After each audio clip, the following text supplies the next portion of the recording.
எல்லாருக்கும் வணக்கம்.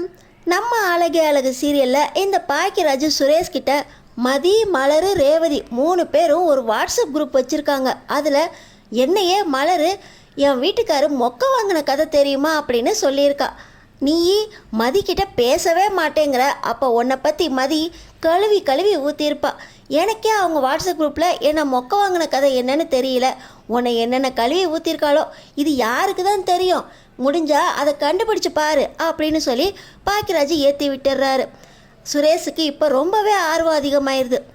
மதி என்னை பற்றி கழுவி கழுவி ஊற்றிருப்பாளோ, நம்ம தான் அவகிட்ட பேசுகிறதே இல்லையே, அப்படி இருந்தும் அவள் என்ன தான் சொல்லியிருப்பா, நம்ம தெரிஞ்சே ஆகணும் அப்படின்னு சொல்லி மதியையும் மலரும் என்ன பண்ணுறாங்க அப்படின்னு பார்க்குறாங்க சுரேஷ். 2 பேரும் இட்லி அரிசி ஊற போகிறதுக்காக கிச்சனுக்குள்ளே போகிறேன்னாங்க. அப்போ மதியோட ஃபோனை நம்ம தேடி பார்ப்போம் அப்படின்னு சொல்லி அவர் ரூமுக்கே போய் மதியோட ஃபோன் எங்கே இருக்கா அப்படின்னு தேடி பார்க்குறாரு. இந்த நேரத்தில் தான் நம்ம மதி தூங்குறதுக்காக ரூமுக்கு வர சுரேஷ் ஒன்றும் தெரியாத மாதிரி கட்டிலில் படுத்துக்கிறாரு. நம்ம மதியும் ஃபோனை சார்ஜில் போட்டு அவங்க பாட்டு படுத்துக்கிறாங்க. கொஞ்ச நேரம் கழித்து சுரேஷ் எந்திரிக்கிறவர், போலீஸ்காரன் மூளையை பற்றி என்ன நினச்ச, என்னை பற்றி நீ அக்கா கிட்டேயும் அண்ணிக்கிட்டேயும் என்ன சொன்னேன்னு நான் தெரிஞ்சுக்க போகிறேன், உன் ஃபோனை எடுக்கிறேன் அப்படின்னு சொல்லி ஃபோனை சார்ஜரில் எடுத்து மதியோட ஃபோன் ஃபிங்கர் பிரிண்ட்டை எடுத்து மதி ஃபோனில் வச்சு ஃபோனை ஓப்பன் பண்ணி வாட்ஸ்அப் குரூப்பை ஓப்பன் பண்ணுறாரு. என் வேலை போயிடுச்சு மலரக்கா, நான் ரொம்ப கஷ்டத்தில் இருக்கேன், இப்போ எதுவும் பேச முடியாதா அப்படின்னு நம்ம மதி ஆரம்பித்த அந்த வார்த்தையிலேருந்து தான் அன்னைக்கு தான் வாட்ஸ்அப் குரூப்பே ஓப்பன் ஆகிருக்கு. ஓ, மொத இந்த வாட்ஸ்அப் குரூப் ஓப்பன் பண்ணுறப்ப தான் உன் வேலை போச்சோ, இதை வச்சு தான் அண்ணி என்ன உன் காலேஜுக்கு வர சொல்லி என்னை பிக்கப் பண்ண சொன்னாங்களா அப்படின்னு சொல்லி சுரேஷ் அதை மெசேஜை ஒவ்வொன்றா படிக்க ஆரம்பிக்கிறாரு. மதி வேலை போனதுக்கப்புறம் ராஜலக்ஷ்மி அடுத்த நாள் இன்னைக்கு இப்போ நீ தான் சமையல் செய்யணும், மலரு இந்த வீட்டையெல்லாம் க்ளீன் பண்ணிடுவா அப்படின்னு சொன்னதுனால நம்ம மதி சமையல் செய்ய போக அதை ரேவதி கிண்டல் பண்ணுறதுக்காக நீ சோறு மட்டும் வடித்தா போதும், ஃப்ரிட்ஜில் தயிர் இருக்குது, வெளியே அடுப்பு பக்கத்தில் ஜாடியில் ஊறுகாய் இருக்குது, அது மட்டும் செஞ்சால் போதும்ல மதி அப்படின்னு ரேவதி கிண்டல் பண்ணதை கேட்டு பக்கத்தில் இருந்த சுரேஷ் அந்த மெசேஜை பார்த்துட்டு ஒரே சிரிப்பு. இந்த சிரிப்பு சத்தத்தை கேட்டு நம்ம மதி எந்திரிச்சிட்றாங்க. என்ன பண்ணிகிட்டு இருக்கீங்க நடுராத்திரில் அப்படின்னு எந்திரிச்சிட்டு இருக்கும்போது நம்ம மதியோட ஃபோனு சுரேஷ் கையில் இருக்கிறத பார்த்தோன்னே மதி, ஏன் ஃபோனை நீங்கள் எதுக்கு பண்ணிகிட்டு இருக்கீங்க அப்படின்னு சொல்லி எட்டி பார்க்குறாங்க. பார்த்தா சுரேஷ் அந்த வாட்ஸ்அப் குரூப்பை ஓப்பன் பண்ணிக்கிட்டு இருக்க. இது எங்களோட பர்சனல், இதை எதுக்கு பார்த்துக்கிட்டு இருக்கீங்க அப்படின்னு பேசி சுரேஷ் கையிலேருந்து ஃபோனை வாங்க போக நம்ம சுரேஷ் ஃபோனெல்லாம் தரமாட்டேன் அப்படின்னு சொல்லிட்டு அந்த கட்டிலேருந்து வேகமாக எந்திரிக்க, இது ஏன் ஃபோனை என்கிட்ட கொடுக்க மாட்டிங்களா அப்படின்னு சொல்லி வேகமாக பிடுங்க போக சுரேஷ் பார்த்திங்கன்னா ரூமை விட்டு வெளியே ஃபோனோடு வந்துடுறாரு. நான் இதை பார்த்துட்டு தான் தருவேன், போலீஸ்காரங்கிட்டேருந்து எதையும் மறைக்க முடியாது, அது என்ன வீட்டுக்குள்ளேயே குரூப் சாட்லாம் பண்ணிக்கிட்டு இருக்கீங்க அப்படின்னு சொல்லி சுரேஷ் பார்த்திங்கன்னா அந்த வாட்ஸ்அப் குரூப்பை படிக்க போக நம்ம மலர் பார்த்திங்கன்னா அந்த ஃபோனை பிடுங்க போக ஒருத்தருக்கு ஒருத்தர் மேலே விழுந்துடுறாங்க. சுரேஷ் விழுந்த வேகத்தில் அங்கே இருந்த சோஃபா தள்ளி போக சத்தம் கேட்டு ராஜலக்ஷ்மி ராகவனும் ஓடி வந்துடுறாங்க. என்னடா பண்ணிக்கிட்டு இருக்கீங்க ஹாலில் நடுராத்திரில அப்படின்னு சொல்லி ராகவன் சத்தம் போட மலரு, பாக்கியராஜ் அப்படின்னு எல்லாருமே அந்த சத்தத்தை கேட்டு வெளியே வர இப்போ தான் மதி சுதாரித்து எந்திரிக்க போக எல்லாருமே சுரேஷ் மேலே மதி விழுந்து கிடக்கிறத பார்த்து என்னடா இது நைட்டு நேரத்தில் மறுபடியும் 2 பேர் சண்டை போட ஆரம்பிச்சிட்டிங்களா, ஒருத்தருக்கு ஒருத்தர் இப்போ அடித்து புரண்டு விழ ஆரம்பிச்சிட்டிங்களா அப்படின்னு ராஜலக்ஷ்மி கேட்க, அதெல்லாம் ஒன்றும் இல்லைம்மா, நீ உள்ள போ, நாங்கள் இப்போ போயிடுவோம் அப்படின்னு சொல்லி சுரேஷ் சொல்கிறாரு. ஆமாண்டா, ஏற்கனவே ஒருத்தருக்கு ஒருத்தர் மாற்றி மாற்றி அரைஞ்சு புருஷன் பொண்டாட்டி மாதிரி நடந்துக்கிட்டீங்க, இப்போ 2 பேரும் கட்டி பிடிச்சி உருண்டு சண்டை போட்டுட்டு இருக்கீங்களா அப்படின்னு ராஜலக்ஷ்மி கேட்க, நாங்கள் இப்போ சண்டை போடலம்மா அப்படின்னு சொல்லிட்டு சுரேஷ் எந்திரிச்சு போக மதியம் பார்த்திங்கன்னா வேகமாக எந்திரிச்சு சுரேஷ் பின்னாடியே போகிறாங்க. ஏன் மலரு, இங்கே என்னதான் நடக்குது எனக்கு ஒன்றுமே புரியல, ஏற்கனவே ஒருக்க 2 பேரும் நடு ராத்திரியில் ஒருத்தருக்கு ஒருத்தர் மாற்றி மாற்றி அரைஞ்சு நம்ம தான் சமாதானம் பண்ணி வச்சோம், ஆனால் நேற்று பார்த்தா இன்டர்வியூக்கு போகிற மதிய சுரேஷ் அவனோட வண்டியில் வச்சு கூட்டிகிட்டு போனான், 2 பேரும் கொஞ்சமாவது ஒன்று சேர ஆரம்பிச்சிட்டாங்க அப்படின்னு சந்தோஷப்பட்டேன், இப்போ பார்த்தா 2 பேரும் நைட்டு நேரத்தில் கட்டி பிடிச்சி உருண்டு சண்டை போட்டுட்ருக்காங்க, நம்மளாமா வந்துட்டோமே அப்படின்னு சொல்லி சுரேஷ் அதெல்லாம் ஒரு சண்டையும் இல்லை அப்படின்னு சமாளிச்சுட்டு எந்திரிச்சு போகிறான். ஆனால் சுரேஷ்கிட்ட இவ கோவப்படாமல் சுரேஷ் பின்னாடியே அமைதியாக போகிறா. இவங்கள என்னால் புரிஞ்சுக்கவே முடியல, இவங்க 2 பேரும் சமாதானம் ஆயிட்டாங்களா இல்லை சண்டை போடுறாங்களா, நமக்கு தெரியக்கூடாதுன்னு நினைக்கிறாங்களா அப்படின்னு சொல்லி ராஜலக்ஷ்மி மலர்கிட்ட கேட்க, அத்தை இதை பார்த்தா சண்டை மாதிரி தெரியல அத்தை அப்படின்னு மலர் சொல்கிறாங்க. ஒருவேளை 2 பேரும் அப்படின்னு ராஜலக்ஷ்மி இழுக்க, சிச்சி ராஜலக்ஷ்மி உனக்கு விவஸ்தையே இல்லையா, உள்ளே போ அப்படின்னு சொல்லி ராகவன் ராஜலக்ஷ்மியை உள்ளே போக சொல்ல இன்னொரு பக்கம் பாக்கியராஜும் மலரும் ஒருத்தருக்கு ஒருத்தர் பார்த்து சிரிச்சுக்கிறாங்க. ஆனால் ரூமுக்குள்ளே போகிற சுரேஷ், நான் உன் ஃபோனை தரமாட்டேன், இந்த சேட்டிங்கில் நீ என்னை பற்றி என்னென்னலாம் கழுவி ஊற்றிருக்கான்னு படிச்சுட்டு தான் தருவேன் அப்படின்னு சொல்ல, உங்களை பற்றி பேசுகிறக்கு எனக்கு ஒன்றுமே இல்லைங்க, இதில் நான் எதுவுமே உங்களை பற்றி சொல்லலை அப்படின்னு சொல்ல, அதான் என்னை பற்றி ஒன்றுமே சொல்லலைல, நான் படிச்சுட்டு தரேன் அப்படின்னு சொல்லி சுரேஷ் ஃபோனை தரவே மாட்டேங்கிறாரு. நம்ம மதி சுரேஷ் கையில் இருக்க ஃபோனை பிடுங்க போக சுரேஷ் மேலே விழ மதி மேலே கிறக்கமாயிடுறாரு சுரேஷ். சுரேஷ் கட்டில் அப்படியே சாய அவர் மேலே மறுபடியும் மதி சாஞ்சு அந்த ஃபோனை பிடுங்க போக, டேய் 2 பேரும் கதவை பூட்டலையாட அப்படின்னு சொல்லி சுரேஷ் பார்த்திங்கன்னா ரூம் கதவை மூடிட்டு இவர் வேகமாக சந்தோஷத்தோட மலர்கிட்ட வந்து, அங்கே என்ன நடக்குது தெரியுமா மலர் அப்படின்னு கேட்க, என்னங்க விவசாயே இல்லாமல் அவங்க 2 பேரும் அப்படி நடந்துக்கிற ஆளே கிடையாது, இப்போ அதுக்கான நேரமும் கிடையாது, மதி சுரேஷ்கிட்ட இன்னும் சமாதானம் ஆகலைங்க அப்படின்னு மலர் சொல்கிறாங்க. நீ அதை பார்த்துருந்தீன்னா அப்படி சொல்ல மாட்டேன் மலர் அப்படின்னு சொல்லி பாக்கியராஜ் சொல்கிறாரு. அதெல்லாம் எனக்கு தெரியும், மதி எந்த விஷயம்னாலும் என்கிட்ட சொல்லிடுவா அப்படின்னு மலர் சொல்கிறாங்க. எது அந்த குரூப் சாட்லையா அப்படின்னு பாக்கியராஜ் கேட்குறாரு. ஆமாங்க, அந்த குரூப் சாட்டில் எல்லாமே பேசுவோமே அப்படின்னு சொல்லி மலர் சொல்ல, என்னவோ மலர், இன்னைக்கு எல்லாமே ரொம்ப நல்லதாகவே நடக்குது, நீ என் கன்னத்தில் முத்தம் கொடுத்தியே அதே மாதிரி சுரேஷும் சந்தோஷமாக இருக்க போகிறான், கண்டிப்பாக மதி நாளைக்கு உன்ட்ட என்ன நடந்துச்சுன்னு சொல்லுவா பாரு அப்படின்னு சொல்லி பாக்கியராஜ் சந்தோஷமாக தூங்க போக, மதி உண்மையிலேயே நீ சுரேஷ் கூட ஒன்று சேர்ந்துட்டியா, ஆனால் நம்புகிற மாதிரி இல்லையே அப்படின்னு மலர் ஒரு பக்கம் யோசிச்சுக்கிட்டே அன்னைக்கு தூங்க போகிறாங்க. இன்னொரு பக்கம் பார்த்தீங்கன்னா, நான் அந்த ஃபோனை தரமாட்டேன், நீங்கள் கொடுத்தே ஆகணும் அப்படின்னு 2 பேரும் உருண்டு புரண்டுக்கிட்டு இருக்க. ஆனால் சுரேஷ் தந்த பாடே இல்லை.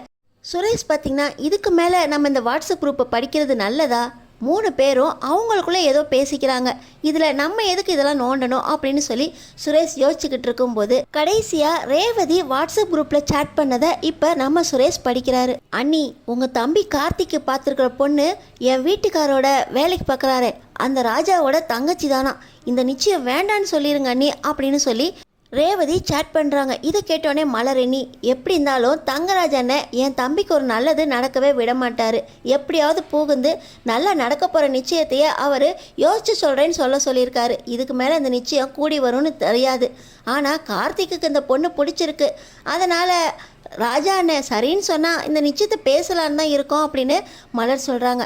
இல்லை நீ வேண்டவே வேண்டாம், என் வீட்டுக்காரோட ஆள், இவர் என்ன சொன்னாலும் அவர் கேட்பார், அதனால் இந்த நிச்சயம் வேண்டான்னு சொல்லிடுங்க அப்படின்னு ரேவதி சொல்கிறாங்க. இந்த விஷயத்தில் ஸ்ருதிக்கு தான் ரொம்ப சந்தோஷம் அப்படின்னு சொல்லி மதி ஒரு மெசேஜை ரேவதிக்கு போடுறாங்க. கார்த்தியோட கல்யாணம் நின்று போனால் ஸ்ருதிக்கு எதுக்கு சந்தோஷம் வரப்போகுது அப்படின்னு ரேவதி கேட்க, ரொம்ப நேரம் ஆயிடுச்சு, நாளைக்கு பேசிக்கலாம் அப்படின்னு சொல்லி அந்த விஷயத்த அப்படியே விட சொல்கிறாங்க நம்ம மதி. இப்போ நம்ம சுரேஷ் நம்ம மதிக்கிட்ட இதில் ஸ்ருதிக்கு சந்தோஷப்படுறதுக்கு என்ன இருக்குது அப்படின்னு கேட்குறாரு. இல்லைங்க, நாங்கள் 3 பேர் தனியாக பேசிக்கிட்டு இருக்கோம், உங்களுக்கு எதுக்கு, உங்களை பற்றி நான் ஏதாவது பேசினா நீங்கள் கேளுங்க, உங்களுக்கும் எனக்கும் எந்த பேச்சுவார்த்தையும் இல்லைன்னு ஆகிப்போச்சு, இதில் இதுக்கு மேலே இதை பற்றி பேசாதீங்க அப்படின்னு சொல்லி மதி சொல்லிவிட்டு அவங்க ஃபோனை தலைவாணி கீழே வச்சுட்டு அவங்க தூங்குறாங்க. இதை பார்த்தோன்னே சுரேஷுக்கு சந்தேகம் வருது. இது வரைக்கும் கொஞ்சம் கொஞ்சமாக மதிப்பக்கம் சாய இருந்த சுரேஷுக்கு இப்போ ஒரு விஷயம் கிடைச்சதுனால மறுபடியும் வேதாளம் முருங்கை மரம் ஏற ஆரம்பிச்சிருது. மாமா, நீங்கள் நினச்ச மாதிரியே ஒருவேளை ஸ்ருதி கார்த்தியை லவ் பண்ணுறாளோ, அதனால தான் கார்த்திக்கு கல்யாணம் நின்று போனதில் ஸ்ருதிக்கு சந்தோஷமோ அப்படின்னு யோசிக்க ஆரம்பிச்சிட்டாரு. ஏற்கனவே ஒருக்க ராகவனோட 60வது பிறந்தநாள் அன்னைக்கு பாக்கியராஜ் அண்ணன் கூப்பிட்டு இந்த கார்த்தியும் அவங்க அம்மாவும் வந்திருந்தாங்க. ஆனால் வீட்டில் அசிங்கப்படுத்தி தங்கராஜ் மாமா விரட்டினதுனால கார்த்தியும் அவங்க அம்மாவும் வீட்டை விட்டு கிளம்பி போக, அந்த நேரத்தில் ஸ்ருதி கார்த்தியை பார்க்க போனதை தெரிஞ்சுக்கிட்டு தங்கராஜ் மாமா, இந்த கார்த்தி உன் தங்கச்சியை பாடா படுத்துறான்டா, லவ்ங்கிற பேரில் ஏமாற்ற பார்க்குறான், இவனை சும்மா விடாதுன்னு சொன்னதுனால நானும் மாமாவும் சேர்ந்து அந்த கார்த்தியை அடித்தோம். ஆனால் மாமா சந்தேகப்பட்ட மாதிரியே இப்போ கார்த்தியை ஸ்ருதி லவ் பண்ணுறான்னு தான் நினைக்கிறேன். அதுக்காக தான் கார்த்தியை நம்ம பொண்ணு பார்க்க போகிறோன்னு தெரிஞ்சதுக்கப்புறம் கூட கல்யாணம் நின்று போச்சு அப்படிங்கிறதுனால ஸ்ருதி சந்தோஷப்பட்டிருக்கா. கார்த்தி மேலே தப்பு இல்லைன்னா அவன் கல்யாணத்துக்கு ஒத்துட்டு இருந்திருக்கான். ஆனால் ஸ்ருதிக்கு கார்த்தியை பிடிச்சதுனால தான் அன்னைக்கு பஸ் ஸ்டாப் வரைக்கும் போய் ஸ்ருதி கார்த்தியை பார்த்து பேசியிருக்கா.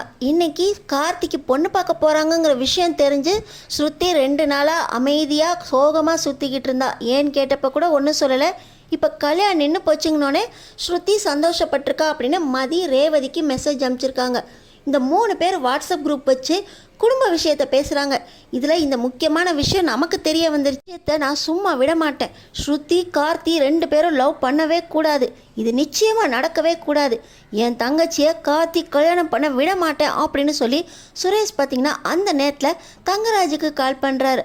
ஆனால் தங்கராஜ் ஃபுல் போதையில் இருக்கார். மாமா, இந்த விஷயம் தெரிஞ்சதுக்கப்புறம் எனக்கு எப்படி மாமா தூக்கம் வரும்? நான் இப்போயே உங்கள் வீட்டுக்கு வரேன் அப்படின்னு சொல்லி இந்த சுரேஷ் பார்த்திங்கன்னா நேராக தங்கராஜ் வீட்டுக்கு கிளம்பி போகிறாரு. மாமா, எனக்கும் கொஞ்சம் ஊற்றுங்க மாமா. நடந்த விஷயத்தெலாம் கேட்டால் நீங்கள் தாங்க மாட்டீங்க. எனக்கே ஸ்ருதி மேலே பயங்கர கோபம் வருது.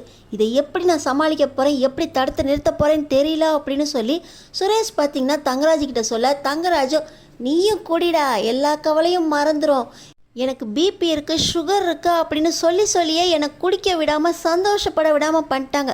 எல்லாம் பொய்யிடா, எனக்கு எந்த பிபியும் இல்லை, சுகரும் இல்லை. டாக்டரை வச்சு இந்த ரேவதி தான் எனக்கு இருக்கதான் சொல்லி என்னை குடிக்க விடாமல் பண்ணியிருக்கா அப்படின்னு சொல்ல, என்னம்மாம்மா சொல்கிறீங்க?